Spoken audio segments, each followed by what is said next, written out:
So ayan, ituturuan ko kayo kung ano ba talagang tamang diskarte sa paggawa ng DIY na pugon para maging matibay ang pugon na inyong ginawa. Ganito ang tamang diskarte.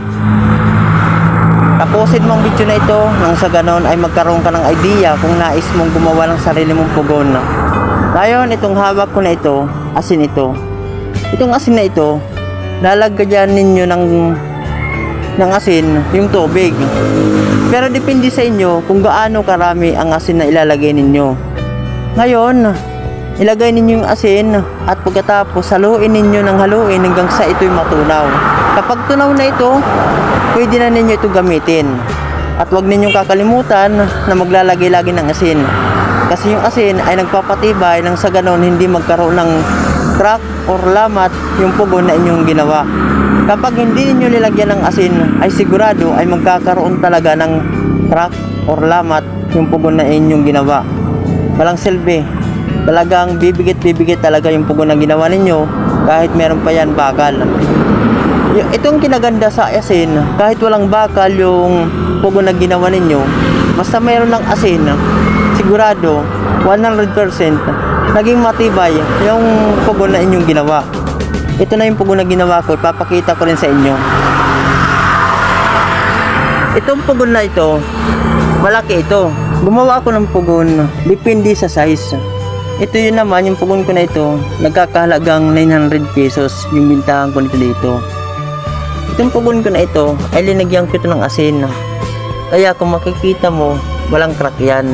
Palibot yan. Paikot yan, walang crack yan. At ikinaganda pa dito, merong plantsawo. Paikot din yan. Yung plantsawo na yan. Talagang pinagtibay ko talaga. Ito ginagamit ko na rin ito. Tapos ito yung maliit ko, may asin din ito.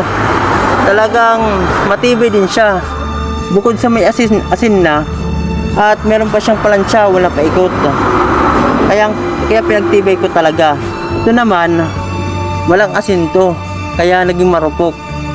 Ang resulta kapag walang asin, yung halo ay niluluto niya. Nagiging malambot yung halo. Kaya mas maganda yung quality ng asin at saka yung wala. Ito naman, yung walang asin to. Kaya hindi maganda yung ano niya. Naluluto yung halo niya. Ang ginaganda nito, kahit walang asin, naging matibay pa rin siya kasi nababalutan siya ng plantsawo. Linagyan ko siya ng paikot para mas maging matibay, mas naging quality. Yan, walang asin to. Ito yung may asin. So, hanggang dito na lamang po itong aking video. Thank you sa makakapanood nito at sana ay mabigyan ko kayo ng idea, kaalaman kung ano ba talagang ginawa ko dito sa aking mga ginawa na pugon.